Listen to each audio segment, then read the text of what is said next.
जाने कितनी गलतियां हम व्रत के पहले कर जाते हैं या व्रत के बाद कर जाते हैं। हम भगवान को रिझा नहीं पाते। कई लोग हैं, कितने सालों हो गए गुरुदेव हमको सोमवार का व्रत करते करते, कितने साल हो गए हमको मंगलवार करते करते, कितने साल हो गए हमको बृहस्पतिवार करते करते। कई ऐसी माताएं जो निरंतर व्रत कर रही हैं, निरंतर व्रत में डूबी हुई हैं, पर उसके बाद भी उनके मन में आता है कि हमारा व्रत पूर्णिमा उठाने का भी समय होता है। भगवान ने उसको स्वीकार करा कि नहीं करा। के महीने पार्वती मैया जब व्रत करने बैठती थी तो शंकर उनके सामने आ जाते थे। सती मैया जब व्रत करने बैठती थी तो शंकर जी उनके सम्मुख में जाते थे। माँ गोरा जब व्रत करने बैठती थी तो महादेव उनके सामने आ जाते थे। उमा जब व्रत करने बैठती थी तो भगवान महेश उनके सामने आ जाते थे। तो व्रत जब माताओं ने करा तो उनके सामने भगवान प्रकट हो गए। तो हम व्रत करते हैं तो भगवान क्यों नहीं आता? इसलिए पूर्णिमा का व्रत कहां से उठाया जाता है? चैत्र के महीने की आप आए नहीं, पूर्णिमा का व्रत और सुबह हो गई मेरी पूजा की थाली धरी की नियम रहता है। धरी रहे। फलाहार करें अपनी जगह पर एक समय भोजन कर रहे हैं वो अपनी जगह, पर भोजन के साथ में मीठे के साथ थोड़ा दूध की सामग्री होना जरूरी होती है। और क्यों करते हैं पूर्णिमा का व्रत? किस लिए किया जाता है? परमात्मा को क्यों करा रहे हैं? हम परमात्मा को इतना मना रहे हैं, हम परमात्मा से इतनी विनती कर रहे हैं, निवेदन कर रहे हैं, उसके बाद भी अगर भगवान हमको ना मिले, गलत भ्रम में जाने लगता है, उसके बाद भी भगवान हमारा ना सुने, ले जाने वाला कौन होता है? तो कहा ये चंद्र। तो फिर दुख तो होता है। ग्रह दशा के अंतर्गत जब चंद्र बेकार चलता है तो कुछ माताएं करें तो गुरुजी हमने ये करा, उसके बाद भी भगवान ने हमारा ना सुना। नारी हो सकता है कि कुछ गलतियां हमारे भीतर, हम इस शरीर से तो परमात्मा को रिझा रहे हैं, हम इस शरीर से तो भगवान को मनाने का प्रयास कर रहे हैं, हम शरीर के द्वारा तो मंदिर तक पहुंच जा रहे हैं, हम शरीर के द्वारा तो हम मंदिर में जाकर जल भी चढ़ा रहे हैं, अभिषेक भी कर रहे हैं, पूजन भी कर रहे हैं, अर्चना भी कर रहे हैं, पर साथ में मन नहीं जा रहा हो तो, साथ में मन नहीं पहुंच रहा हो तो। कथा भी कितने सुंदर दिन प्रारंभ हुई है महाराज, श्रावण की पूर्णिमा, और कथा जो प्रारंभ हुई है वो भी व्रत। और बहुत समझने वाली बात है कि आज के दिन कई बहनें ऐसी होती हैं जो भाई के यहाँ नहीं जा पाती, कई भाई ऐसे होते हैं जो बहनों के यहाँ नहीं जा पाते।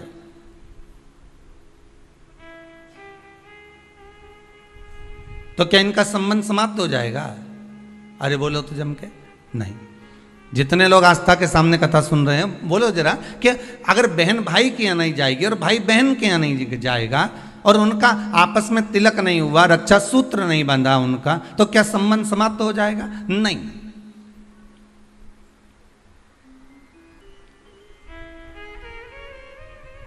संबंध केवल शरीर का नहीं है, संबंध आत्मा का भी है।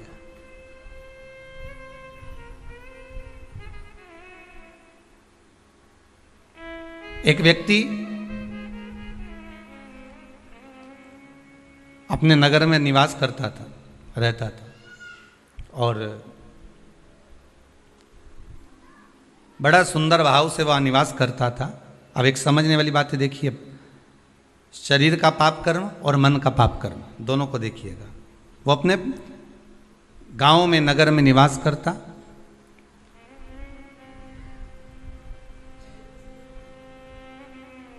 उसने जिंदगी में कभी कोई चींटी नहीं मारी, उसने अपने जीवन में कभी किसी का मन नहीं दुखाया, उसने अपनी जिंदगी में कभी किसी का धन नहीं खाया, उसने अपने जीवन काल में कभी किसी से असत्य नहीं बोला, उसने संपूर्ण जीवन काल में ना असत्य बोला, ना झूठ बोला, ना कपट करा, ना बेईमानी करी, ना प्रपंच करा, ना छल करा, ना कुछ बेकार कर्म करा, कुछ भी नहीं करा। इसके बाद भी वो जब प्राणों को त्याग कर गया तो नरक भोगना पड़ा। दृष्टांत सागर का यह बड़ा सुंदर चरित्र है महाराज।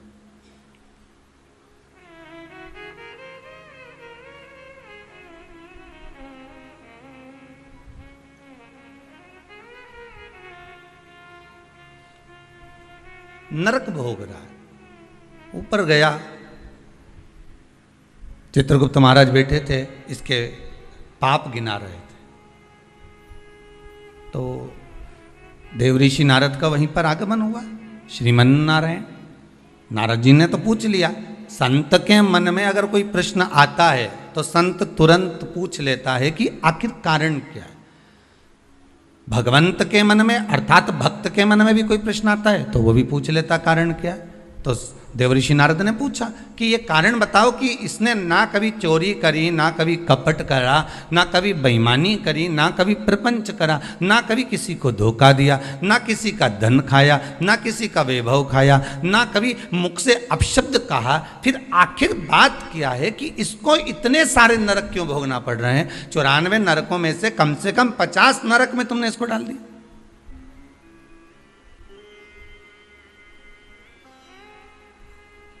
ये नरक में भेजने का कारण क्या है? भाई व्यक्ति गरुड़ पुराण के हिसाब से नरक कब भोगता है कि आपने अगर किसी के यहाँ चोरी कर लिया, आपने अगर किसी के यहाँ कपट कर लिया, किसी को मार दिया, किसी को अपशब्द कह दिया, ताने दे दिए, गालियां दे दी और कहीं चोरी आदि कर्म कर लिया, कोई लूटपाट कर ली, किसी का धन खा गए, किसी का वैभव खा गए, किसी की सत्ता खा गए, किसी के रूप में किसी को दुख दिया, तकलीफ दी, तो आपको नरक भोगना पड़ेगा। ये गरुड़ पुराण कहती है।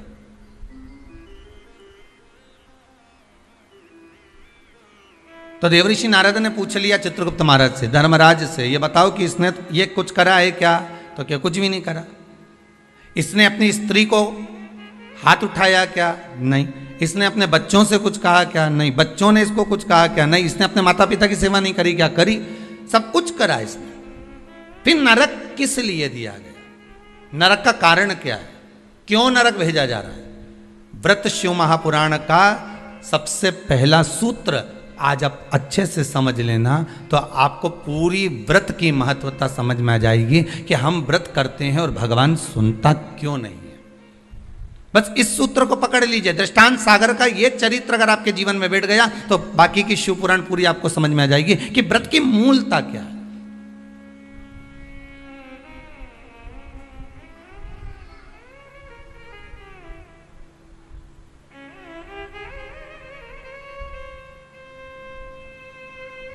कारण क्या हो सकता है? देवऋषि नारद ने पूछा तो धर्मराज बोले बस केवल एक कारण है। कौन सा? जब ये बैठता था इस शरीर के द्वारा इसने कोई बेकार काम नहीं करा। इस शरीर के द्वारा ये कोई किसी को कपट नहीं करा, किसी का धन नहीं खाया, वैभव नहीं करा खाया, किसी को अपशब्द नहीं करा। इस शरीर के द्वारा कुछ नहीं करा इसने। फिर बचा काहे से था? तो कहा इस इंद्री के द्वारा, मन के द्वारा। क्या करा मन से? तो क्या मन के द्वारा ये जहां बैठता था वहां मन में सोच लेता था कि ये कितना बेकार व्यक्ति है, इसके साथ तो ऐसा हो जाना चाहिए, इसके यहाँ कितना वैभव इकट्ठा हो गया, इतना धन एकत्रित हो गया होगा तो ये धन का करेगा क्या, इसके यहाँ तो ऐसा होना चाहिए कि डाका डल जाना चाहिए। इसने विचार करा। फिर विचार आया कि बताओ कितनी सुंदर स्त्री है, कितनी सुंदर नारी है, इतनी सुंदर नारी तो मेरे साथ में होना चाहिए थी।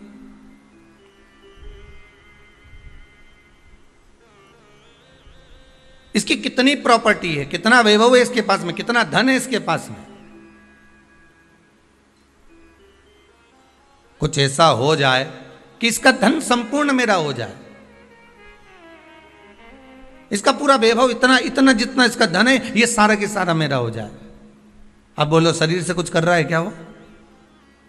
जितने आस्था पर सुन रहे हो, जितने फेसबुक यूट्यूब पर सुन रहे हो, दिल से बोलना, उसने शरीर से कुछ करा? नहीं। शरीर से कोई चोरी करी? नहीं। शरीर से किसी को मारा? नहीं। किसी का धन खाया? नहीं। पर कर क्या रहा है? मन से उसके जो विकार उत्पन्न हो रहा है, मन से जो विचार उत्पन्न हो रहा है, मन से वो जो गलत सोच रहा है, मन से जो उसके विचार धारणा चल रही, मन चित्तवृत्ति से जो गलत विचार उसकी दृष्टि में आ रहा है, बस वो गलत उसको नरक की ओर ले जा रहा। अब तुमने व्रत तो करा, आज कई माताओं का पूर्णिमा का व्रत भी होगा, ऐसा नहीं है, जाएगी राखी बांधने तो कह भी देगी हमारी तो पूर्णिमा जी हम तो तुम्हारे भाभी भोजन नहीं करें। भाई ननंद और आती हैं तो कह भी देती हैं कि आज तुम्हारे पूर्णिमा है, हम काहे को भोजन करें तुम्हारे यहाँ, आज हमारा पूर्णिमा का व्रत है। और कई तो रक्षाबंधन पे इसलिए भी नहीं आती कि जाके करेंगे क्या, राखी बांधेंगे और रोटी का बोलेंगे तो रोटी तो खा ही नहीं सकते अपन, व्रत है अपना, तो एक टाइम तो खा सको। पूर्णिमा के व्रत का तो महत्व है, एक टाइम तो भोजन कर सकते हो।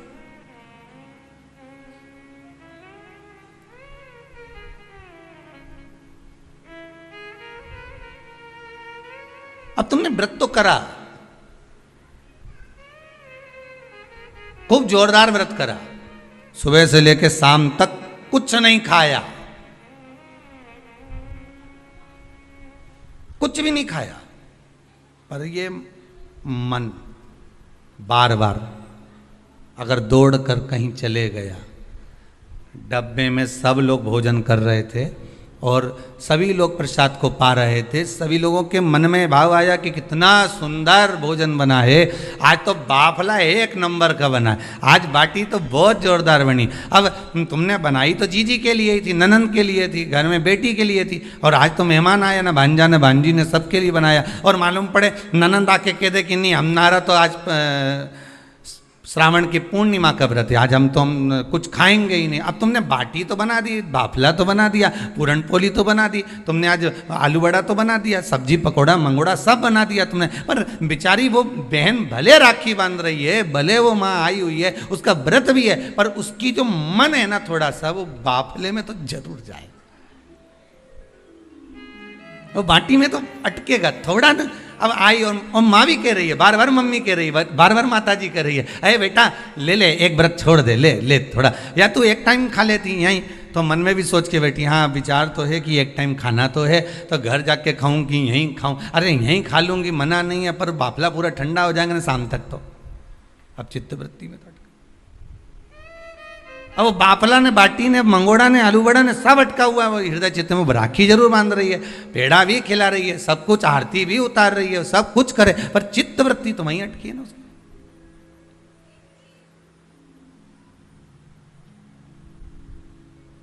इसलिए शायद लोग भजन में गाते हैं,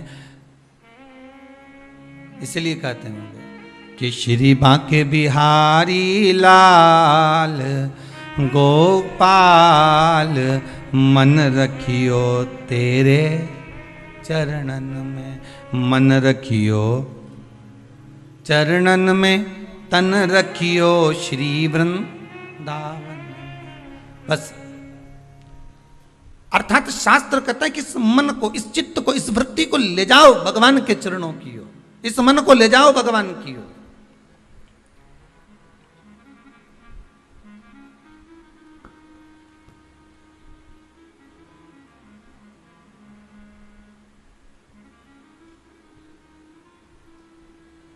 इस मन को परमात्मा तक ले जाओ।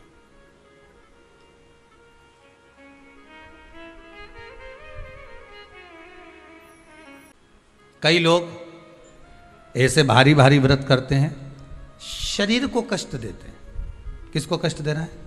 शरीर को। पर हमारा शिव महापुराण तो कहता है कि शरीर को कष्ट देकर आत्मा सुखी रह सकती है क्या? अरे बोलिए तो जम के नहीं। बेटा बेटी बहू पोता पोती जमाई ये जितने भी हैं ना, अगर कोई बीमार पड़ जाए, किसी को कष्ट हो जाए, किसी को कोई बीमारी लग जाए, कोई तकलीफ हो जाए, तो घर की माँ सुखी रह सकती है क्या? नहीं। माता को तो दुख हो जाएगा, मेरा बेटा मेरी बहू मेरी बेटी मेरा जमाई मेरा पोती पोता मेरा नाती पंती मेरा भांजा, ये माँ दुखी हो जाएगी। ये मन आत्मा, ये मन जो है ना, ये माँ ही है। शरीर अगर कष्ट में आ गया तो इस मन में कुछ होगा?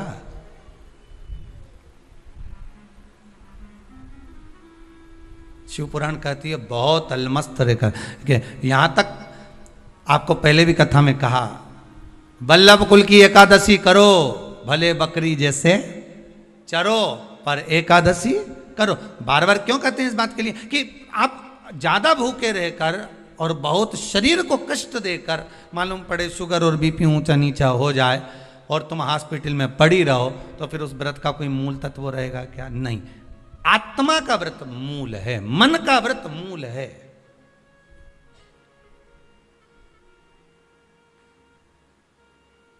कोई तुमसे के ऐसा व्रत है जिस व्रत में तुम्हें सोने का हंडा मिलेगा, सोने का मटका मिलेगा, पर एक बात याद रखना, 5 दिन तक कुछ ना तो खाना है, ना पानी पीना है, ना कुछ ध्यान, बस एक जगह पर पड़। अब ऐसा हंडा पाकर भी क्या करो कि सोने का हंडा तो घर में आए और तुम ऊपर जाओ। अब ऐसा हंडा पाकर भी क्या करोगे? अब मालूम पड़े सोने का अंडा तो आ गया घर के अंदर और तुम चल दिए ऊपर। अब क्या ऊपर से आओगे नीचे खर्च करने के लिए सोने का अंडा का माल? नहीं चाहिए। प्रथम सुख निरोगी काया, द्वितीय सुख घर में माया। ये दूसरे नंबर पर आती है माया। दूसरे नंबर पर आता है धन, संपदा, सत्ता, वैभव। ये दूसरे नंबर पर है। अभी बीच में जब ये कोरोना महामारी का कहर चल रहा था, अब तो थोड़ा बाबा की कृपा है विश्वनाथ की कि आप धीरे धीरे धीरे धीरे कोरोना महामारी धीरे धीरे जा रही। ये शंकर की कृपा मान लो। पर बीच में जब कोरोना महामारी का दूसरा जो लहर चालू हुई थी, उस लहर में आपने सुना होगा कि ना जाने वो कहाँ के विधायक थे, तो वो मालूम पड़े चले गए। फिर अखबार में देखा, टीवी में देखा कि वहाँ का मंत्री थे या विधायक थे, वो चले गए, कहीं कोई चले गया। अब विचार करो जरा, एक विचार करना कि कितना रुपया चुनाव में खर्च करा होगा, कितना धन लगाया होगा, कितना अनाप शनाप पैसा लगाया होगा, और जीत हासिल हो गई और जीत मिल भी गई। और उसके बाद ये कोरोना महामारी में चले गए। अब बताओ ईमानदारी से, तो हंडे का करोगे क्या? अब वो सोने का अंडा का कोई काम है?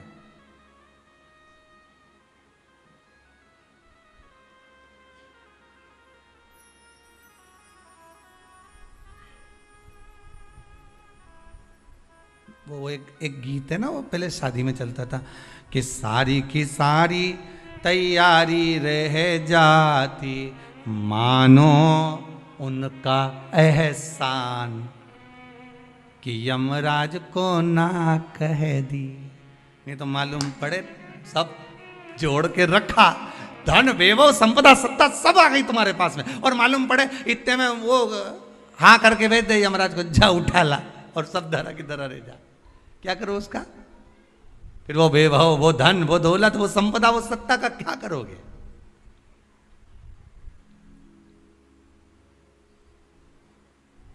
प्रथम सुख है निरोगी काया। आप अगर सुखी हो तो वो सबसे बड़ा हंडा है सोने का। स्वास्थ्य अच्छा है ना आपका?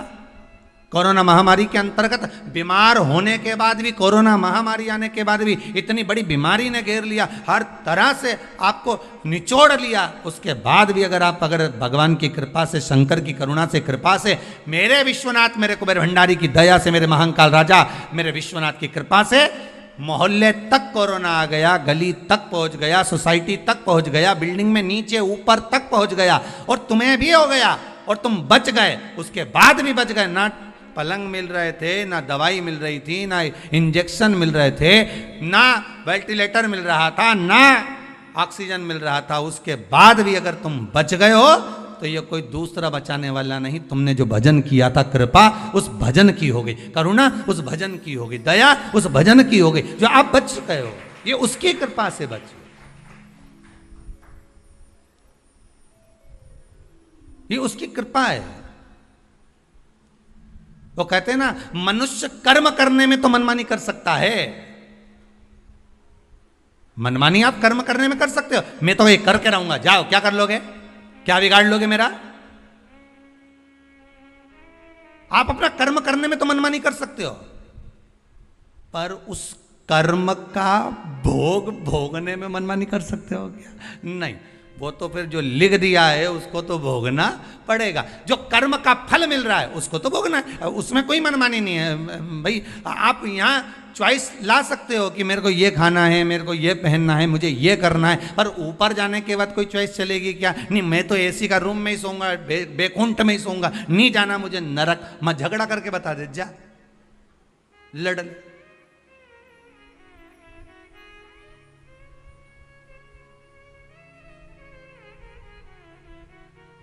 नहीं, मेरे लिए तो तुम रसगुल्ला ही लाओ, मैं तो नहीं।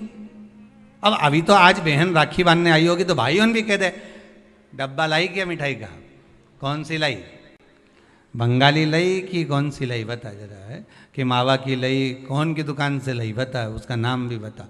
डब्बा पे पड़ रहा है, हाँ लिखी है, देख ली उसने। हो अब फिर ये भी देख रहा है कि सोन पपड़ी लाई कि मावा की लाई। वो भी देखा, क्योंकि भाइयों ने भी बड़ा चतुर रहे, डब्बा देख के ही लिफाफा बनाए। सोन पपड़ी का अगर डब्बा लाई है तो 100 या 200 का, और अगर मावा की लाई है तो फिर 500 का, और अगर बंगाली लेके आई है तो 1000 का लिफाफा यूज दे दे। मतलब लिफाफा भी डब्बे से चले।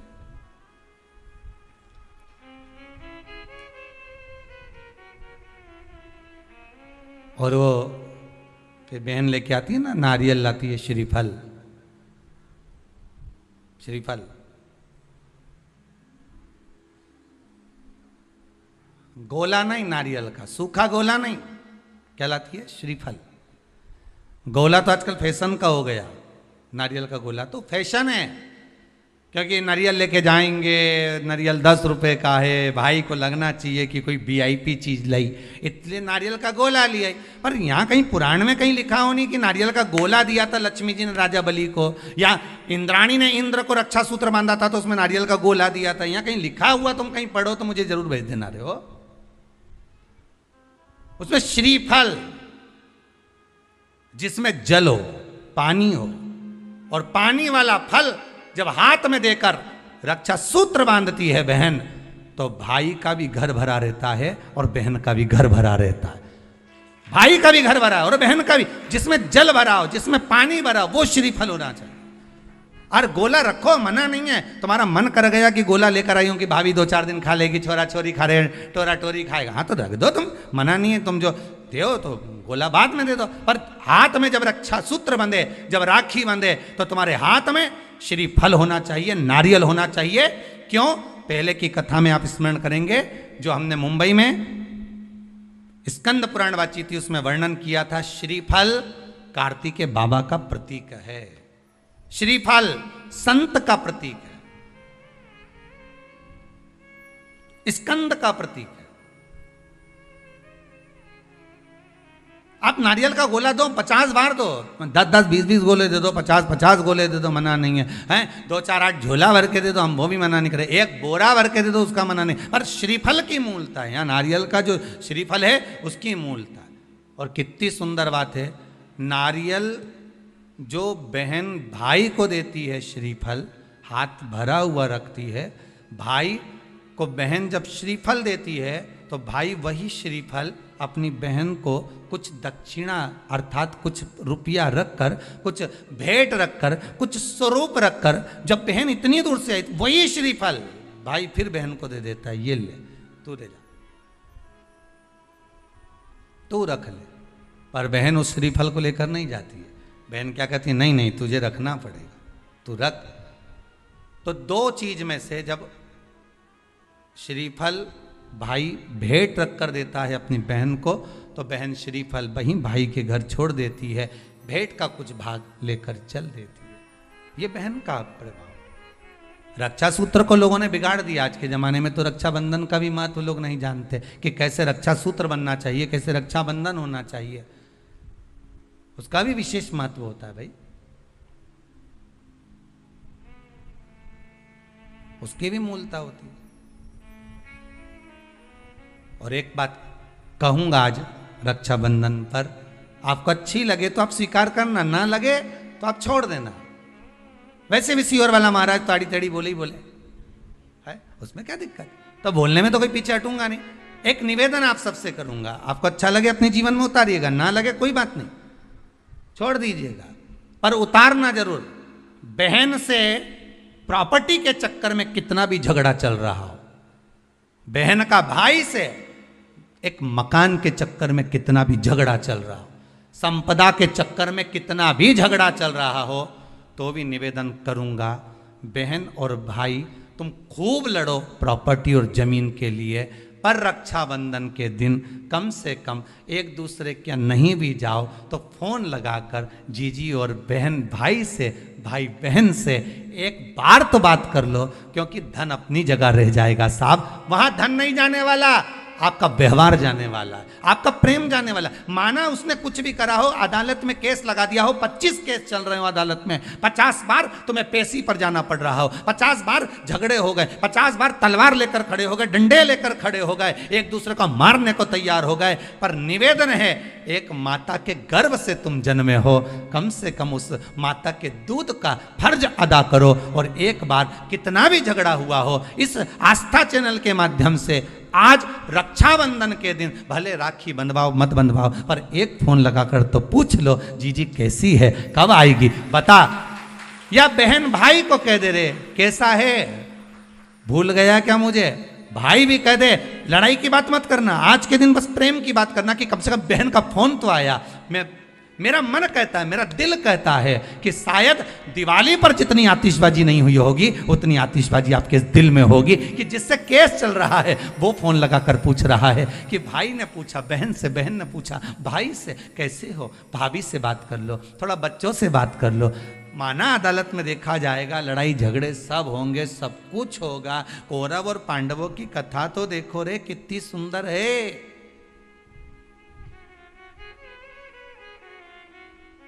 कितनी सुंदर है।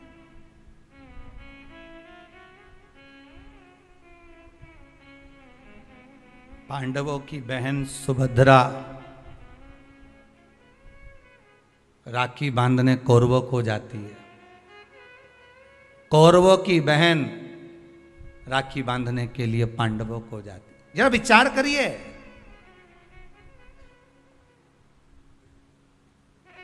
क्या युद्ध के मैदान में लड़े नहीं, क्या युद्ध के मैदान में मरे नहीं, युद्ध अपनी जगह पर है, लड़ाई अपनी जगह पर है, पर एक त्योहार की त्योहार कम से कम आज बूढ़ी सी बूढ़ी भी माँ होती है ना, तो रक्षाबंधन पर तो उसको भी मायके की याद आती है। सब क्यों नहीं जाती वो, क्योंकि ये घर कौन देखे, बहुवन सब चली गई तो उसको तो देखना है ना। बूढ़ी से बूढ़ी भी माँ हो ना, तो उसको भी याद आती है मायके की। वो बहू से कह देती है ले लिफाफे में थोड़ी सी 2 राखी रख दे और हमारा दोनों भाइयों के लिए कोरियर कर दे। 5 दिन 8 दिन पहले से कह रही है भेज दी क्या बेटा, भेज दी क्या बेटा, हाँ मम्मी भेज दी है। वो पहुँच जाए उसमें एक पत्र लिख के डाल दे कि बंधवा लेना, हो थारी बुआ ने भेजी है, बंधवा लेना, तेरी बहन ने भेजी है।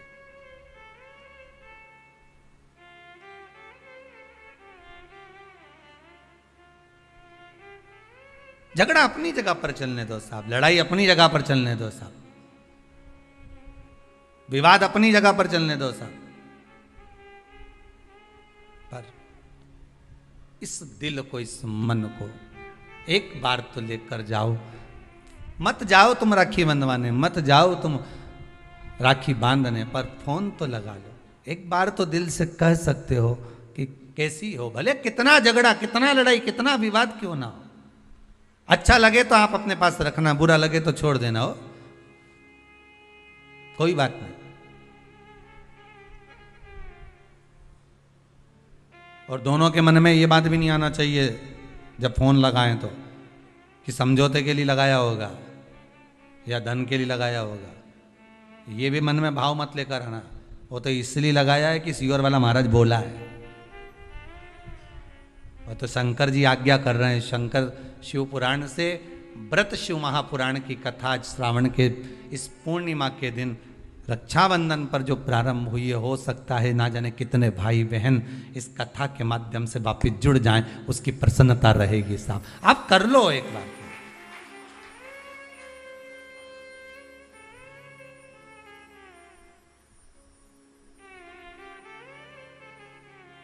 कर लो एक। और टालना मत ही, तुम तो अभी कथा चलते चलते में कर लो रे, कई दिक्कत नहीं, कथा अपनी चलती रहेगी। तुम तो एक बार फोन लगा के बोल दो जीजी कैसी है बस, और जीजी बोल दे भाई कैसा।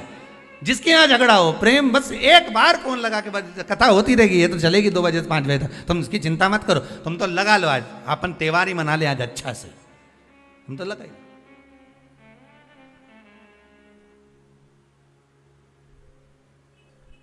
और फिर सूचना जरूर देना हो हमको, व्हाट्सएप पे जरा भेज देना, समिति के व्हाट्सएप पे, कि हमारा इतने साल का झगड़ा था, बाबा ने कृपा कर फोन पे बात कराई, इतनी प्रसन्नता हुई ना, तो बड़ा ये भी हमें सुनने को मिलेगा ना, तो बड़ी आनंद होगा इस चीज का। आप प्रसन्न रहो, आप आनंद। शंकर की, भगवान शिव की बहन छिप्रिया पूरी दुनिया की सबसे बड़ी राखी वही बनती है, उज्जैन के महाकाल को। पूरी दुनिया की सबसे बड़ी राखी उज्जैन के महाकाल को ही बनती है। और कैसी थी माता छिप्रिया, जरा उठा के चरित्र तो देखो छिप्रिया माता का। क्या करती थी, भाभी भोजन बना के रखती है, नंदी को खिला के चली जाती। पार्वती जी भोजन बनाती और ननंद आती और बना हुआ भोजन उठाए सारा, जैसे ही भाभी गई बाहर बर्तन मांजने, और छिप्रिया ने उठाया भोजन नंदी को खिला दिया, ले नंदी जल्दी से। और नंदी नहीं दिखे तो भृंगी तू खा ले, श्रृंगी तू खा ले। अच्छा, चतुर भी इतने थे ये नंदी भृंगी श्रृंगी कि खाने के बाद डब्बा कम मांझ के रख देते तो पता ही नहीं चलता था भोजन करके।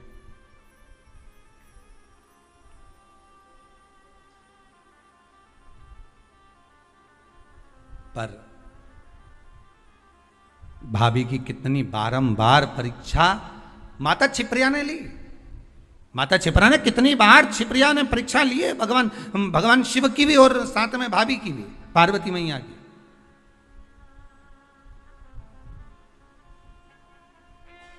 कितनी परीक्षा। और उसके बाद जब दूषण नाम के राक्षस के साथ युद्ध हुआ भगवान शंकर का, और शिव जी ने कह दिया कि दूषण नाम के राक्षस का संहार करना है, पर इसके रक्त से जो दूषण और उत्पन्न हो जाएंगे, इनको मारने के लिए, इसके रक्त को धोने के लिए मेरी बहन छिप्रिया को बुलाइए। तो छिप्रिया को क्यों, आखिर छिप्रिया को किस लिए बुलाया जाए? अगर रक्त को धोना है तो गंगा को बुला लो, नर्मदा जी को बुला लो, सरयू जी को बुला लो, मंदाकिनी को बुला लो, जमुना को बुला लो, सरस्वती को बुला लो, ये छिप्रिया को क्यों? शंकर जी कहते हैं सारी नदियों ने तप करा, सारी नदियों ने तप करा और भगवान से वर मांगा। यमुना जी ने वर मांगा कि ठाकुर इस भूमंडल पर रहूं, आपके चरणार विंद की रज मिलती रहे। गंगा ने वर मांगा मेरा नाम आपके नाम के साथ जुड़ा रहे। मंदाकिनी ने वर मांगा मुझे राघव के चरण मिले। सरयू जी ने वर मांगा मुझे राम जी के चरणार विंद मिले। राम अगर अपने प्राणों को भी त्यागे तो मेरे जल में ही त्यागे, ये सरयू जी ने मांगा। पर केवल एक नदी ऐसी है, नर्मदा जी ने भी मांगा मेरा कंकर संकर बन जाए। केवल एक नदी ऐसी है जिस नदी ने 33 कोटि देवताओं से कुछ नहीं मांगा, और वो नदी नहीं शंकर जी की बहन। शंकर जी क्या मांगते तुमसे? भोलेनाथ जी ने कभी तुमसे कुछ मांगा कि मेरे यहाँ 1 किलो मिठाई का डब्बा लेके आओ रे? शंकर जी कभी बोले कि मेरे यहाँ तुम ये लेके आना, ने सोना लाना, ने चांदी लाना, ने अंबारी लाना, ना ये लाना? शंकर जी तो कहे तुम आ जाओ, 1 लोटा पानी हो तो चढ़ा जाओ, दूध हो तो दूध, दही हो तो दही, नहीं मिले तो बेलपत्र, बेलपत्र भी नहीं ला सको तो मेरी उठा के मुझ पे ही चढ़ा दो, और इतना भी नहीं ला सकते तो 3 बार ताली बजा दो। ये भी नहीं कर सकते तो शिखर का दर्शन कर लो, ये भी नहीं कर सकते तो मंदिर के सामने से निकल जाओ। बस इतना तो कर सकते हो, नहीं गाड़ी ली भुड़ भुड़ करे देखता हुआ निकल जाए, बस उतने में समझ जाए बहुत है। अरे जिससे स्नेह होता है ना, जिससे प्रेम होता है, मेरे शंकर को अगर आप स्नेह करते हो, प्रेम करते हो, शिव के प्रति समर्पित हो, शंकर के प्रति आपका वात्सल्य, आपकी करुणता, आपका आनंद शिव से अगर जुड़ा हुआ है, तो मात्र गाड़ी लेकर भी निकल गए तो वो देख लेगा कि गया है अभी यहाँ से हो, और तुमने देख लिया बैठा है महादेव के अंदर, उतना ही बहुत है।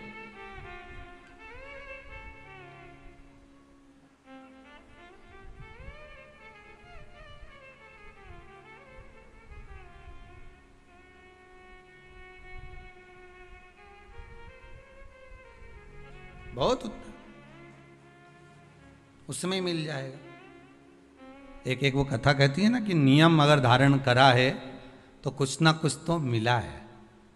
नियम अगर धारण करा है तो कुछ ना कुछ तो मिला है। कथा पढ़ने में आई थी कि एक व्यक्ति जो खेत जाया करता था, अपना काम किया करता था, एक बार किसी गुरुजी ने कह दिया कोई नियम ले ले, तो उसने कहा कौन सा नियम लो? अरे कुछ नियम ले ले या व्रत कर ले। तो कि व्रत तो मेरे से बने नहीं, काम इतना खेत मेरे, कोई व्रत बने तो एक व्रत ऐसा धारण कर ले कि नियम ले ले कोई ऐसा कि भगवान का दर्शन करूंगा, ये करूंगा, वो करूंगा, गंगा का स्नान करूंगा, कोई तो नियम ले। उसने कहा अच्छा एक नियम ले लूँ। तो क्या हाँ कौन सा? तो कि मेरे पास में एक कुमार रहता, बिल्कुल घर लगा लगाए, उसका मुंडा देख लूँ सुबह सवेरे, बस एक बार दिन भर में 24 घंटे में एक बार देख लूंगा, नियम पूरा। हाँ ये नियम ले ले, पर उसके बाद ही तू भोजन करेगा। हाँ ठीक है, मैं कुमार का मुंह देखूंगा तब भोजन करूंगा। उसने नियम ले लिया, पास के पास तो रहता ही है, कर लेंगे। ऐसा नियम धारण करा, ऐसा करा, पत्नी के लिए रोटी खा लो, पति के अब भी आया, छत पे चढ़ा, कुमार का मुंह देखा, भोजन करा तुरंत। पत्नी के लो भोजन कर लो, रोज का नियम। वो चढ़े देखिए, अब आज 2 साल हो गए नियम बने, पत्नी के लिए भोजन कर लो, पति बोला अब भी आया, और ऊपर गया देखने तो कुमार ही गायब था। तो क्या आज कहाँ चले गए ये? तो इसके घर चले गया, घर जाके आवाज लगाया, जैसी आवाज लगाया तो वो तो दिखा ही नहीं, उसकी पत्नी निकल के आई। क्या हो गया? पति कहाँ है तुम्हारा? क्या वो तो मिट्टी लेने गए। तो मिट्टी तो वो इतने दिन की लेके आते थे हमेशा, और रोज तो दोपहर में जाते थे, आज इतनी जल्दी कैसे चले गए? पता नहीं कहाँ गए, पता नहीं। वो ढूंढता ढूंढता ढूंढता ढूंढता चले गए सीधे वन में, जहां पर वो मिट्टी खोद रहा था, और कुमार जहां मिट्टी निकाल रहा था, ये वहीं पहुंचा। जैसे कुमार ने फिर मिट्टी को खोदा, उसके अंदर से एक सोने का हंडा निकला। हंडा जैसे ही निकला, कुमार खुश हो गया, ये गया, और जाते से ही इसने इसका मुंह देखा कुम्हार का। देखते से इसको तो इतनी भूख लग रही थी, ने जम के चिल्लाया देख लिया, और जो बोला देख लिया, और भागते भागते गया। कुमार ने सोचा हंडा देख लिया। अब कुमार वो हंडे को छुपा के कपड़े में इसके हाथ दौड़ दौड़ कर जाए, अरे रुक तो जा, अरे रुक तो जा, मैं दे रहा हूं, रुक तो जा। के देख लिया और के दे रहा हूं, रुक तो जा करते करते कुमार के यहाँ से दौड़ता कुमार इसके पीछे, और ये अपने घर में गया। पत्नी से कहा जल्दी रोटी दे, और ये जीमने के लिए बैठा। कुमार आया, भाई देख आधा तू रख ले, आधा मैं रख लूं, पर किसी से मत कहना। इसने कहा क्या आधा आधा करना, ये मेरे को जो सोने का अंडा मिला ना, तूने तो क्या देख लिया, आधा सोना इसको मिल गया, आधा उसको मिल गया। वो व्यक्ति खेत पर जो काम करने वाला था, वो गुरुजी के पास गया, गुरुदेव आपने कहा था एक नियम बना लो, अगर वो नियम भी अगर तुमने बना लिया तो भगवान कहीं से भी दे देता है, देता जरूर है, पर नियम तो बनाओ, कोई एक नियम तो धारण करो। एक नियम बनाओगे ना तो भगवान दे देगा, पक्का है, पर बनाओ तो।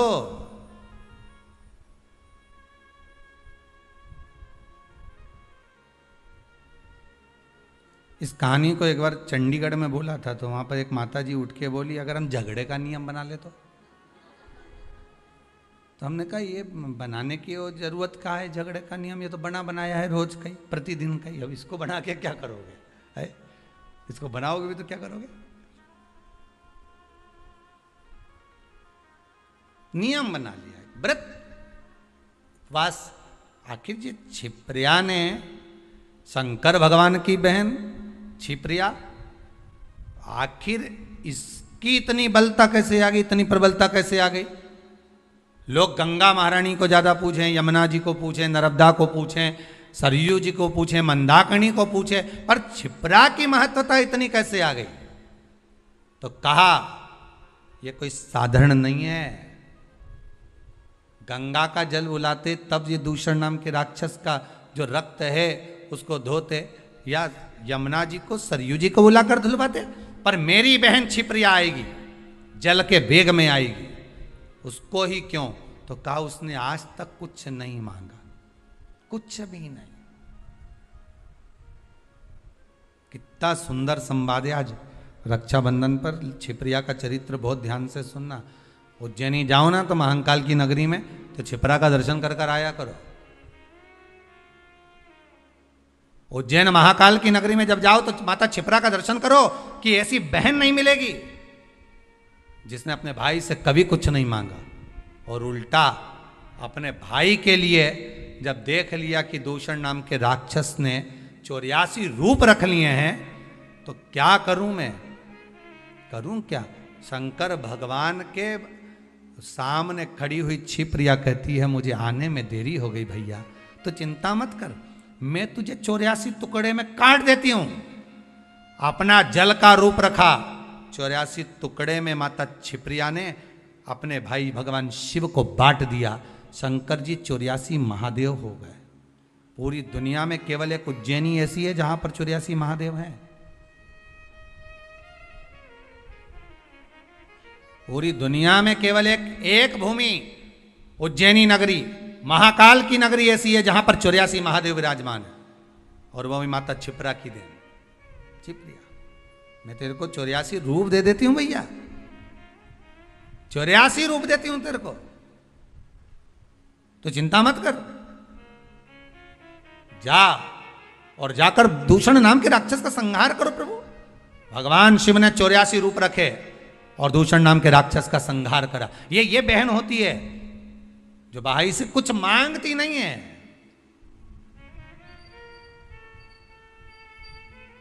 कुछ नहीं चाहिए। बहन तो कहती है मुझे क्या चाहिए, तुम दे भी दोगे साड़ी तो क्या करूंगे, मेरे पास तो पहले से बहुत सारी पड़ी है, क्या करना भैया। भाभी रहने दो, बस व्यवहार अच्छा रखो, प्रेम अच्छा रखो, वाणी अच्छी रखो, मीठा बोलो, अच्छे से बोलो, बस इतना चाहिए और कुछ भी नहीं चाहिए मुझे, और कुछ नहीं चाहिए।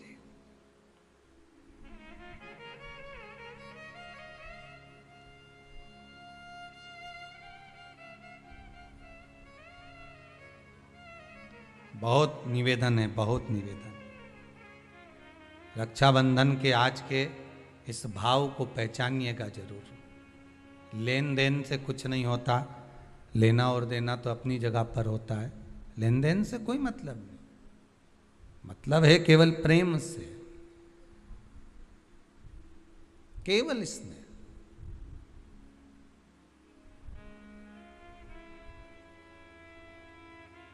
भाई को लगे बहन इतनी पैसे वाली है, पति इतना कमा रहा है और भतीजों के लिए जरा सा सामान नहीं लाई, थोड़ा सा सामान लेकर आ जाना था अपने भतीजा भतीजी के लिए। तो भाइयों से निवेदन है, बहन से ये आशा मत रखो कि भतीजों के लिए कुछ लेकर आए, आशा ये रखो कि बहन हमारे दरवाजे पर आ जाए। पहले भी कहा, फिर कहते हैं, गाय बेटी, बहन बेटियां, गौ माता और संत ब्राह्मण। संत ब्राह्मण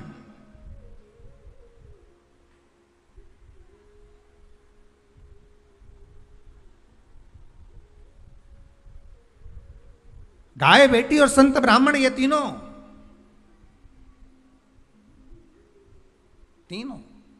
ये तीनों का बड़ा बड़ा महत्व, और ये तीनों राखी से जुड़े हुए हैं, तीनों रक्षाबंधन से जुड़े हुए महाराज जी।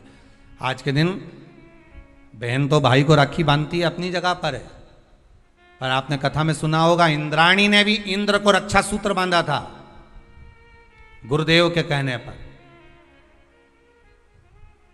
कि ये रक्षा सूत्र बांध कर भेजिए इंद्र को। तो इंद्राणी कहती है मैं धर्म पत्नी हूं उनकी। तो क्या हुआ, आप रक्षा सूत्र बांधिए।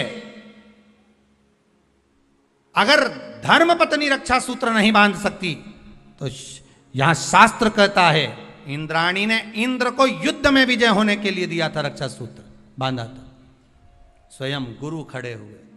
शास्त्र कहता है आज के दिन अगर बहन बेटी आए ना आए, या रक्षा सूत्र आपके हाथ में बंधा हो ना बंधा हो, या आपकी दुकान में, व्यापार में, गल्लक में, कांटे में, तोल कांटे में आदि कादि की जगह पर रक्षा सूत्र ना बंधा हो, तो किसी ब्राह्मण को फोन लगाकर बोलिए, ब्राह्मण को बुलाइए और ब्राह्मण से कहिए कि आकर हमारी दुकान में आप रक्षा सूत्र बांध दीजिए। गाय, ब्राह्मण, साधु, संत और बहन बेटी, ये तीन काल का हरण करती है, इसलिए इन तीनों की महत्वता। जब ये राखी जो बनती है ना, ये रक्षा सूत्र जो तुमने बांधा है, ये मोली जो बांधते हैं, कलेवा जो बांधते हैं, ये रक्षा सूत्र बहुत दिन तक जब बंधा रहता है, बंधा रहता है, बंधा रहता है, पूरा समय 8 महीने, 9 महीने, 6 महीने, 4 महीने, 3 महीने, जितना भी आप लोग बांध कर रखते हैं, जितना भी 8 दिन, 15 दिन, 20 दिन, जब तक आप बांध कर रखते हैं, उसके बाद में इसको खोलने के बाद कहाँ डाला जाता है?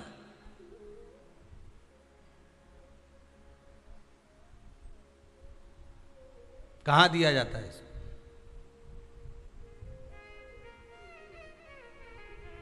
वो रक्षा सूत्र को कहां डाला जाता है?